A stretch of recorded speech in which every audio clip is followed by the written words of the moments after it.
It was a busy morning at the city hospital. The sound of machines beeping and the low murmur of nurses and doctors filled the air.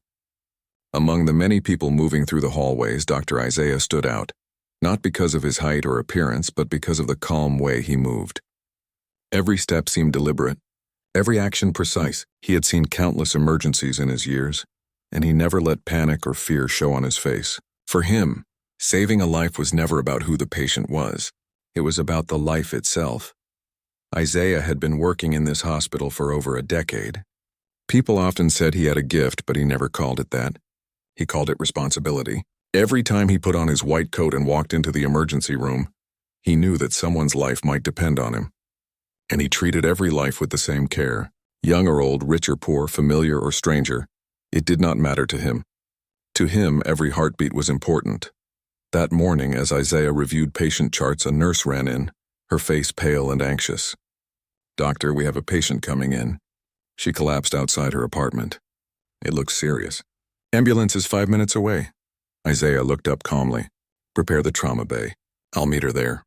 He grabbed his gloves and mask, moving with quiet speed. There was no panic in his movements, only focus. The ambulance arrived shortly. Paramedics rushed in, carrying a woman on a stretcher.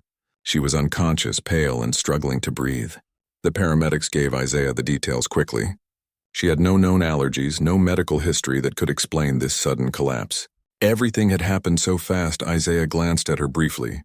She was in her late 30s, well-dressed with an air that suggested she was used to getting what she wanted. He didn't have time to think about appearances. Her life was in his hands now. He instructed the team efficiently, checking her vitals, ordering immediate tests, and preparing for potential complications. The machines beeped rapidly as they monitored her heart rate and oxygen levels. The situation was critical. One wrong move could cost her life. But Isaiah remained calm, his mind fully focused on the task ahead. As the team worked, a nurse whispered to another, "Do you know who she is?" "I heard she's not very kind to people of color." Isaiah heard it but didn't react. He didn't need to. Prejudice and anger had no place in this room. Every second mattered. He adjusted the IV, checked her airway, and instructed the team on the next steps. The monitors were unstable, and her condition worsened for a brief moment. A sharp beeping sounded from the heart monitor, warning of danger. "Keep her stable. Administer more fluids. We need to stabilize her heart rate." Isaiah's voice was firm but calm. The team followed his orders immediately. Minutes passed like hours. Isaiah's hands moved swiftly, checking, adjusting, and guiding the team through every necessary step. Sweat formed on his brow, but he didn't let it show on his face. He could feel the tension in the room, but he never let it distract him from his mission, keeping this woman alive. Slowly, the monitors began to stabilize. Her heartbeat became steadier, her breathing more regular. The danger had passed for now. The immediate crisis was over. Isaiah let out a small breath he hadn't realized he was holding. The team looked at him with relief, but he gave them a small nod and returned to work, checking every line, every machine, every detail. While the woman lay unconscious, her body fragile and vulnerable, Isaiah's mind was calm but alert. He reviewed what had happened, making mental notes of what could have caused the collapse. Every detail mattered. He thought about her medical history, her lifestyle, her age. It was all part of the puzzle he had to solve. The hospital staff whispered among themselves about the irony of the situation.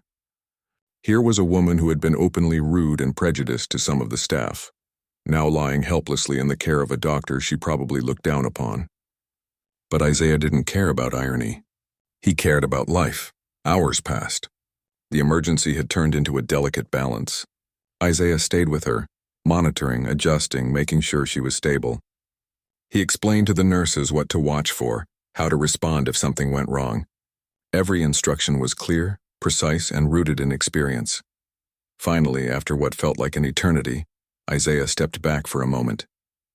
The woman was stable, her vitals steady, her life no longer in immediate danger. He removed his gloves, wiped his brow, and allowed himself a small moment of relief.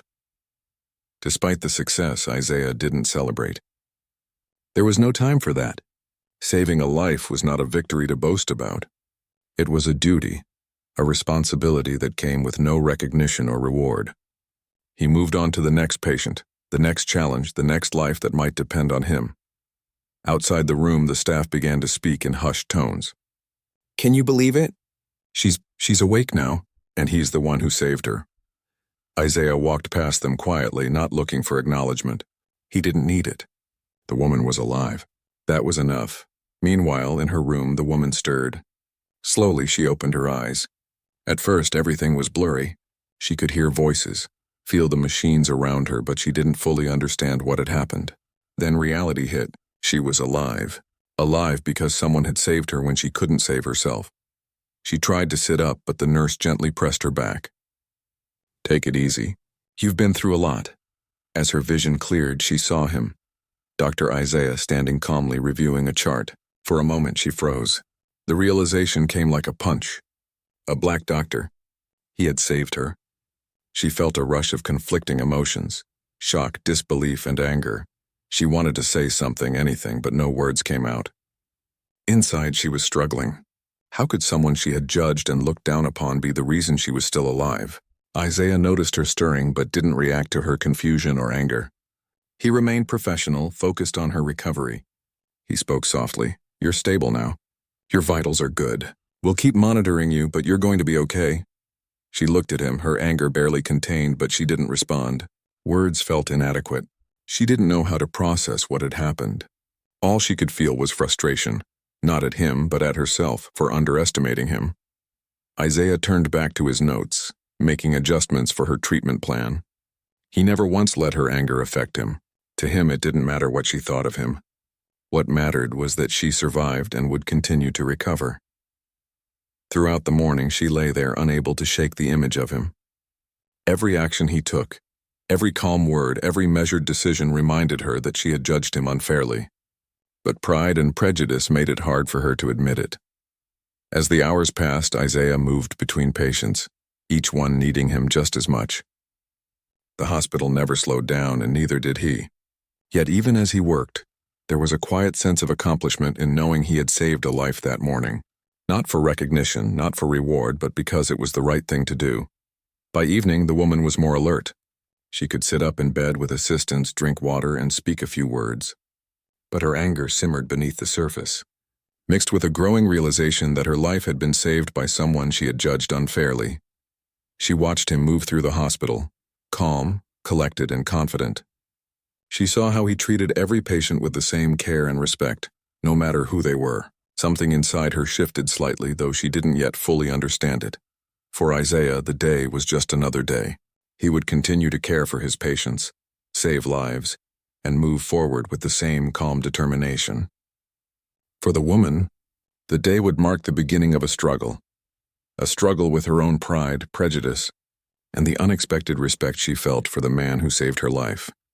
And in that quiet hospital room, as machines beeped steadily and the sun began to set outside, the first part of their story came to a close. One life saved, one heart stirred, one challenge to long-held beliefs quietly waiting to unfold. The day after her emergency, the woman woke up feeling uneasy. The first thing she noticed was the sterile smell of the hospital room and the quiet beeping of the machines nearby. She tried to sit up, but her body protested. Her muscles felt weak, her head heavy. She glanced around the room and remembered bits of what had happened the previous day. Ambulance, collapse, pain, darkness, and then the man, the doctor, Dr. Isaiah, the black doctor who had saved her life. The thought made her stomach twist in discomfort. She had never imagined herself in a position where someone she judged, someone she believed was beneath her, would be the one keeping her alive.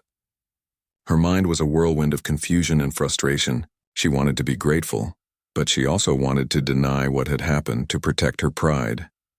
The nurse noticed her stirring and approached with a gentle smile. "Good morning. How are you feeling today?" she asked kindly. I'm fine," the woman replied, though her voice lacked conviction. She avoided looking at the nurse directly. "Your doctor is just outside," the nurse said. "He'll check on you soon." The woman felt a wave of anxiety. She wasn't sure she was ready to face him. She had so many feelings swirling inside: anger, embarrassment, disbelief. But she couldn't deny the fact that she was alive because of him. She took a deep breath, trying to calm herself. When Dr. Isaiah entered the room, he moved with his usual quiet confidence. His eyes scanned the charts, then looked at her and For a moment, the room felt strangely tense. She could feel his calm presence, his professionalism, and it unnerved her. She had expected him to be just another doctor, but there was something about him, his patience, his focus, that demanded respect. "Good morning," he said softly.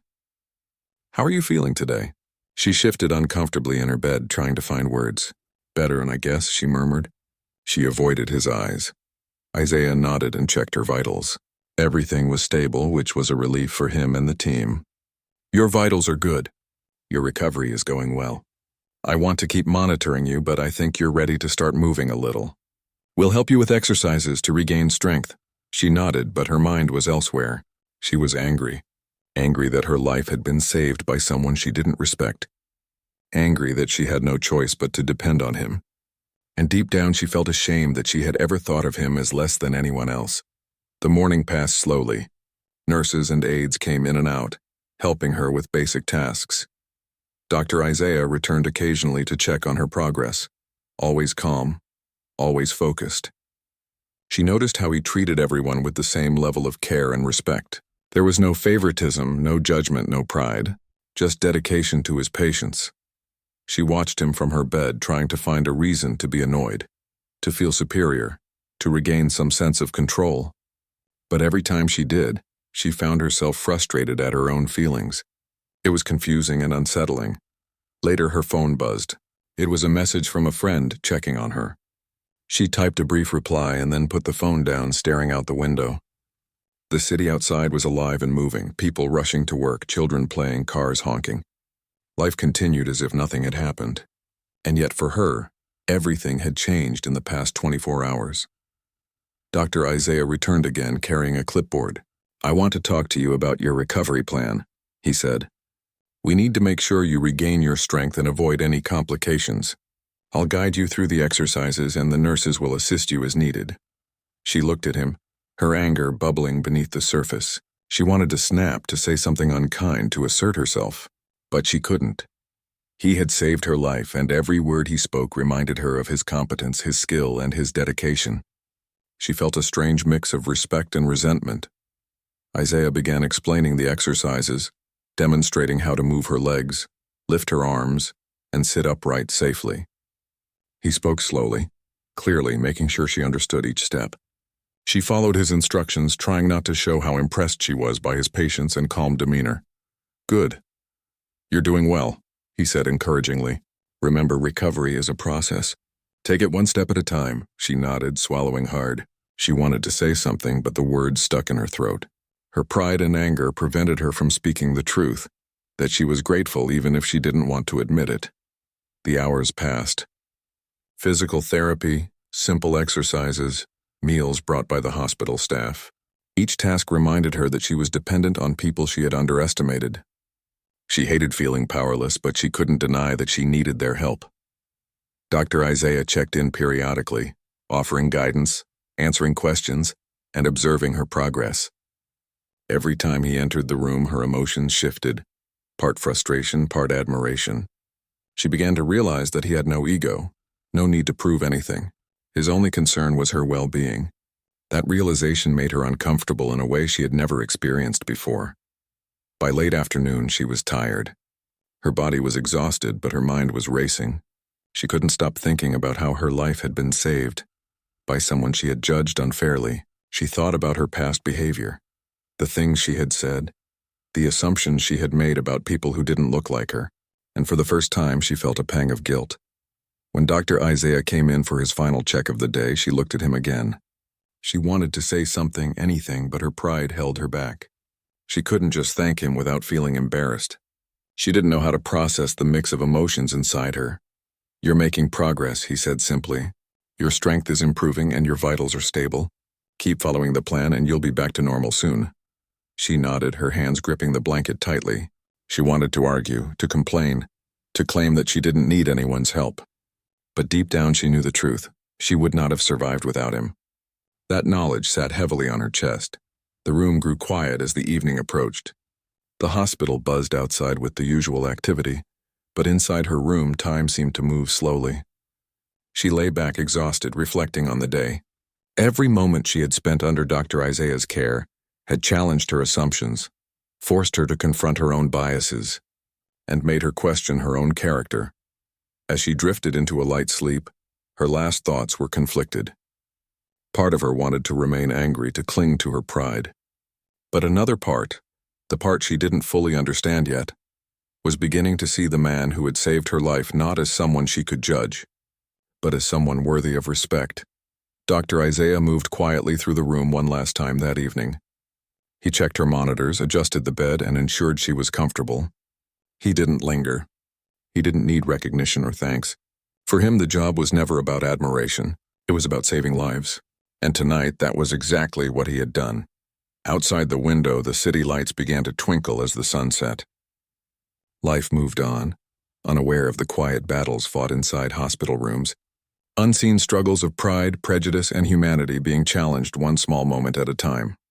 For the woman, this was just the beginning of a long journey, not just to regain her health, but to confront her own beliefs and feelings about the man who had saved her life. And for Dr. Isaiah, it was another day of quiet heroism, a day where his skill, patience, and compassion had made a difference in someone's life, regardless of their attitude toward him. The evening passed peacefully. The woman rested, her body recovering, her mind restless. And as the night grew darker, the first seeds of change were quietly planted in her heart. She didn't know it yet, but the days to come would challenge her in ways she had never imagined, forcing her to confront not just her health, but her own biases and the unexpected respect she would come to feel for the man who had saved her. The next morning, the woman woke up feeling restless. Her body was improving slowly, but her mind was a storm of emotions. She could not stop thinking about Dr. Isaiah, the calmness with which he had handled her emergency, the way he treated every patient with equal respect, the quiet confidence that seemed to radiate from him. It was unsettling. She had spent her life believing she was superior in many ways, and yet here was a man she had underestimated, a man she had unconsciously judged, saving her life without a second thought. She tried to sit up in bed but found herself wincing. Her muscles were still weak, but she knew she had to face the reality of her feelings. She wanted to be angry, to dismiss everything. But every time she thought about him, she felt a strange mix of irritation and admiration. It confused her. She hated feeling vulnerable, hated feeling grateful, hated feeling powerless. And yet she could not deny the truth. She owed him her life. A nurse entered with breakfast and gave her a gentle smile. "Good morning. You're making progress. How are you feeling today?" I'm fine," she replied, her voice a little shaky.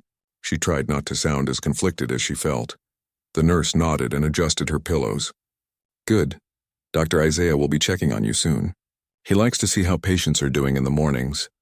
The words made her chest tighten. She was not ready to face him, not yet. She wanted to delay it, avoid it, maybe even escape it. But she knew that eventually she had no choice. He would come in, and she would have to face the reality of her own pride and her own prejudices. As if on cue, the door opened, and Dr. Isaiah walked in. He carried his clipboard and wore his usual calm expression. He greeted her softly, "Good morning. How are you feeling today?" She looked away, not ready to meet his gaze. "Better, I guess," she said reluctantly. Isaiah moved to her bedside and checked her vitals. Everything seemed normal. "Your progress is good. Your vitals are stable and your strength is improving. I want you to continue with the exercises we discussed yesterday. They will help you regain your mobility." She listened, but inside she felt a surge of frustration. She did not like being in this position. She hated being dependent, hated being weak, and most of all, hated that she felt some small begrudging admiration for him. He was professional, skilled, patient, and he had no need to impress anyone. But it was precisely those qualities that made her feel inferior in a way she had never experienced. Isaiah demonstrated the first set of exercises, moving her legs carefully and instructing her step by step. "Take it slow. Listen to your body. Don't push yourself too hard." She followed his instructions, her mind still wrestling with emotions. Every time he spoke, every time he guided her with patience, she felt a flicker of frustration. She wanted to resist, to argue, to deny his competence, but she couldn't. She needed him. She depended on him, and that truth was infuriating. Hours passed with small exercises, assisted walking, and light movements. She was tired physically and emotionally, yet she could not stop thinking about him. about how calm he was, how effortlessly he managed everything around him. She realized with a sense of unease that her anger was slowly turning into something else, a respect she was unwilling to admit. At one point, she tried to speak. Why do you do this? I mean, why do you care so much? Isaiah looked at her calmly. Because it is my job. Because every life matters. That is all, she frowned. His words were simple, but they carried weight. He didn't need to lecture her. He didn't need to make her feel small. He simply stated the truth. He saved lives because it was the right thing to do, not because he wanted recognition or reward. And that was what made it hard for her to argue. The afternoon came and she grew tired again. She lay back in her bed feeling drained. She could hear the faint sounds of the hospital, footsteps, soft voices, distant alarms, but inside her room, time seemed to slow. She was left alone with her thoughts, and for the first time, she truly reflected on the events that had brought her here. She thought about her life, her habits, the way she had treated people who were different from her. She thought about the pride she had carried for so long and how it had blinded her. And she thought about him, Dr. Isaiah, the man who had saved her life without judgment, without complaint, without ego. A mix of guilt and frustration churned inside her. She didn't want to feel this way. She didn't want to admit that her life had been saved by someone she had underestimated, and yet, the more she tried to push the thoughts away, the stronger they became. Later, when Dr. Isaiah returned to check on her progress, she felt a strange tension in the room. She wanted to act indifferent, to show that she was above it all, but she couldn't. Every time he looked at her, she felt exposed, as if he could see straight through her defenses. "You're doing well today," he said softly. "Your strength is improving. Keep following the plan, and soon you'll be able to walk without assistance." She nodded, unable to respond verbally. Her pride prevented her from thanking him, but her heart understood the truth. She was alive because of him, and she could not deny that.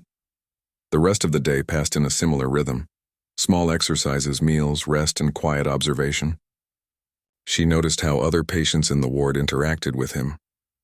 They looked at him with trust, with gratitude, with respect. And slowly, she realized that she was not the only one who had underestimated him. The world often made assumptions, but he never allowed those assumptions to affect how he treated people. By evening, she was exhausted.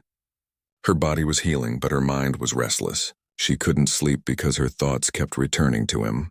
The frustration she felt was mixed with admiration, guilt, and an uneasy awareness that her own prejudices had been challenged in the most personal way possible. She watched him move through the ward, helping patients, answering questions, calming fears. He did it all with a quiet dignity that left no room for ego, no room for prejudice, no room for doubt. And as she watched, she felt a small crack in the wall she had built around herself.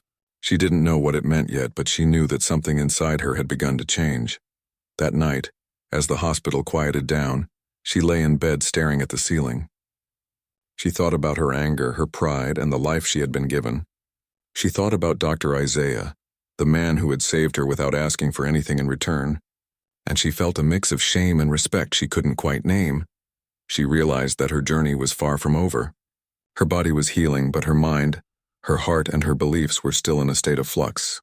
She had been forced to confront the truth about herself, about her prejudices, and about the man who had saved her. And that realization was both terrifying and humbling. Outside, the city lights twinkled as night settled in.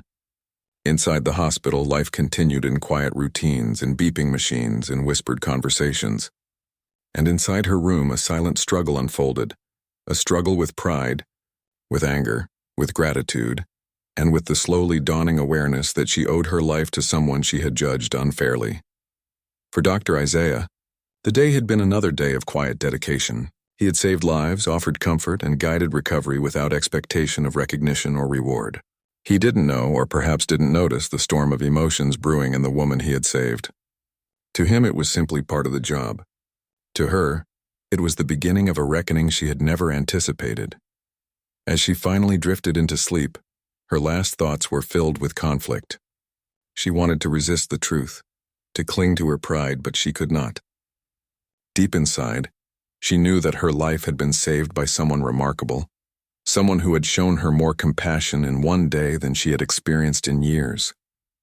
And that thought, uncomfortable as it was, planted the first seed of change. The night passed slowly, and by morning she would face him again. But she would face him differently this time.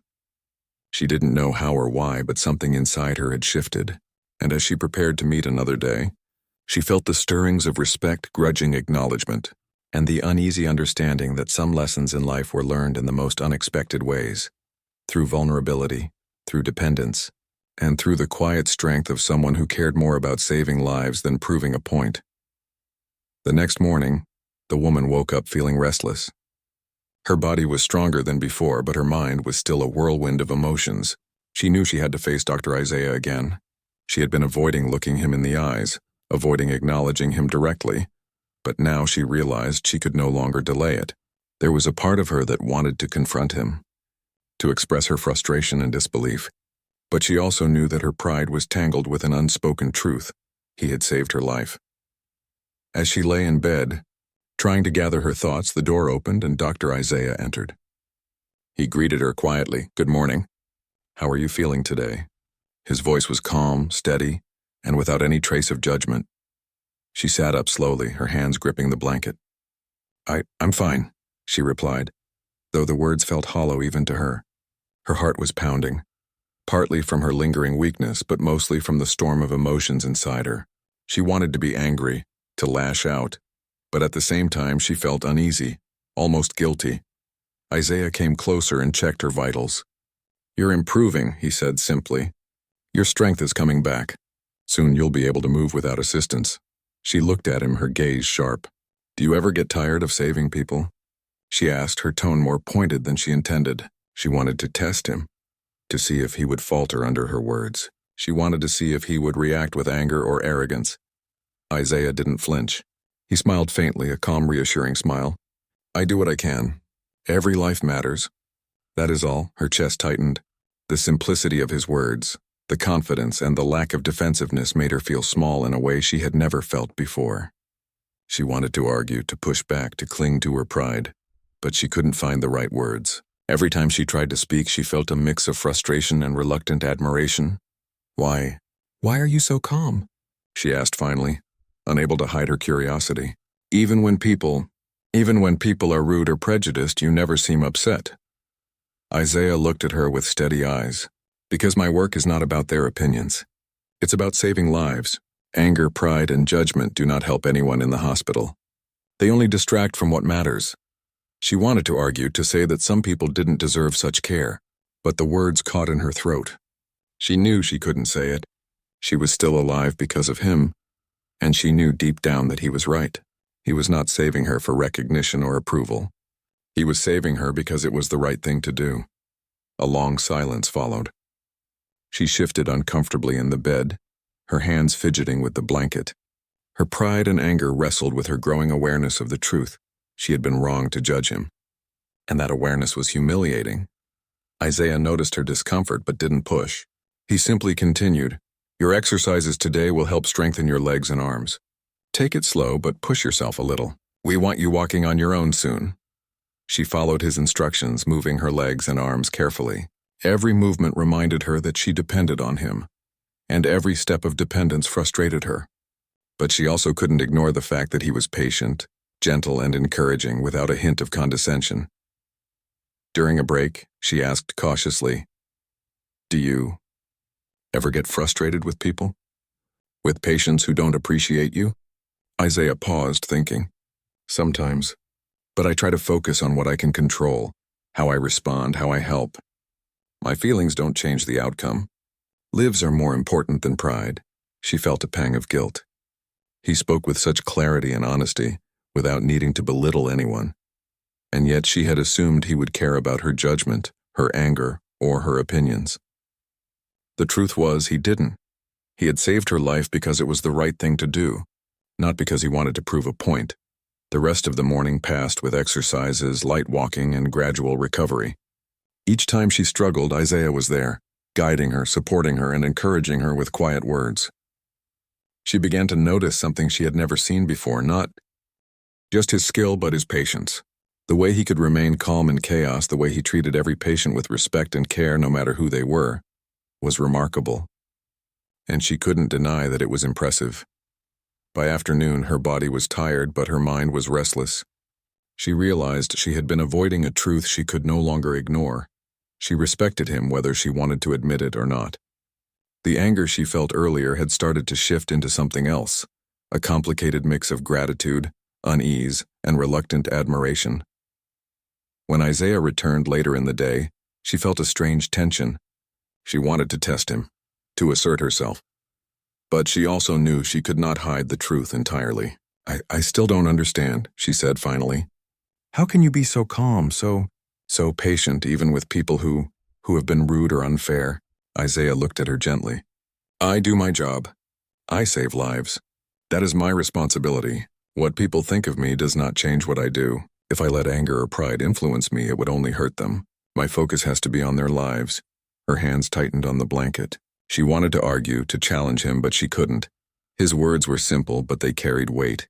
He did not need to prove himself. He did not need to justify his actions. He simply lived by principles she had never truly understood. And that realization was uncomfortable. The afternoon passed slowly. She attempted to walk short distances with his guidance, each step reminding her of her dependence, each small success making her heart race with mixed emotions. She was frustrated, exhausted, and yet strangely inspired. She didn't want to admit it.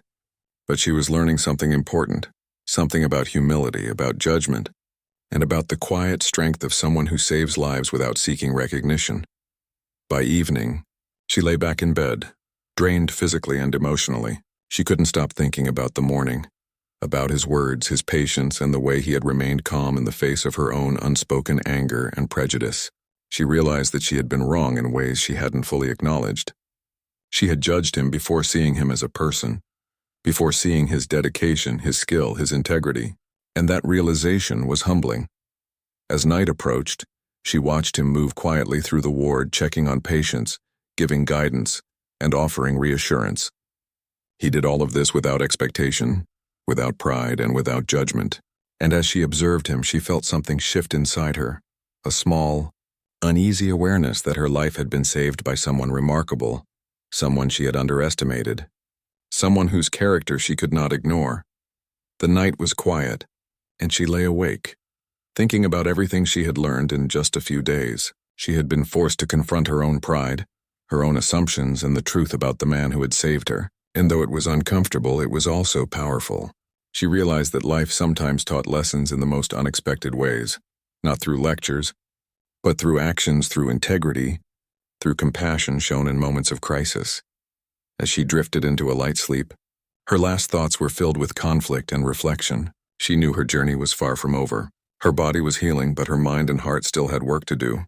She had been forced to face truths she had ignored for years, and the discomfort she felt was only the beginning of change. Outside, the hospital buzzed softly with life. Patients and staff moved in quiet rhythms, unaware of the silent transformation occurring in her mind. And inside her room, a storm of emotions settled into a tentative understanding that she owed her life to someone she had judged unfairly, and that the lessons she had learned from him were just beginning to unfold. For Dr. Isaiah, it had been another day of dedication, patience, and quiet heroism. He did not know, or perhaps did not notice, the internal struggle of the woman he had saved. For him, his work was never about recognition or ego. It was simply about saving lives. But for her, every moment with him had left a lasting impression, one that would continue to shape her thoughts, feelings, and understanding in ways she could not yet fully comprehend. And as the night deepened, both their worlds continued in parallel, his life of quiet, focused dedication, and hers of reflection, realization, and the slow, sometimes painful awakening of respect, humility, and gratitude. The next morning, the woman woke up feeling a mix of relief and nervousness. Her body had grown stronger over the past few days, and she could sit up and move around with much less assistance than before. Yet her mind was still tangled in the same storm of emotions that had haunted her since her collapse. She knew she had to face Dr. Isaiah again, and this time she couldn't hide her feelings or avoid the truth inside her. When Dr. Isaiah entered the room, his calm presence filled the space as always. He greeted her softly. "Good morning. How are you feeling today?" She took a deep breath and tried to steady herself.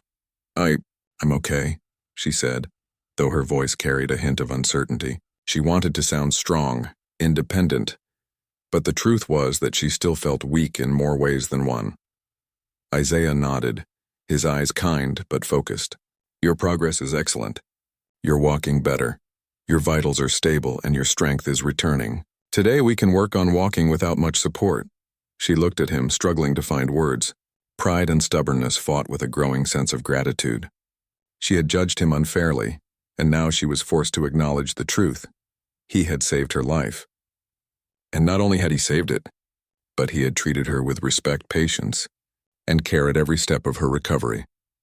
As she attempted to walk a few steps with his guidance, she felt a flicker of humility mixed with frustration. She hated that she had underestimated him, that she had assumed her own superiority, and yet she couldn't deny the relief and safety she felt with him nearby, guiding her movements and encouraging her. Keep going, Isaiah said softly, supporting her lightly. You're doing great. Don't rush. Listen to your body. She nodded, silently acknowledging his words. There was no condescension, no pride, just guidance and care. And that, she realized, made her feel even more conflicted. She wanted to be resentful, but she also felt an unfamiliar respect stirring inside her. After walking a few more steps, she sat down, exhausted but proud of her progress. She looked at Isaiah, finally meeting his gaze directly. I don't know what to say, she admitted quietly. I don't know how to thank you properly. Isaiah's expression remained calm. You don't need to say anything. Just focus on your recovery. That is what matters. Her chest tightened. His humility and focus on doing the right thing made her reflect on herself. She had spent so much of her life judging others, believing that appearances, wealth, or social status defined people's worth. And here was a man whose life work was saving others, without expectation of recognition or reward, and without concern for what others thought of him. Throughout the day, she continued with her exercises and light walking. She noticed how he treated other patients in the ward, always patiently, always respectfully. No matter their background or attitude, he treated everyone with the same calm professionalism. And each observation chipped away at the walls she had built around her own pride. At one point, she asked hesitantly, Do you ever feel tired of doing all this for people, even when they're ungrateful?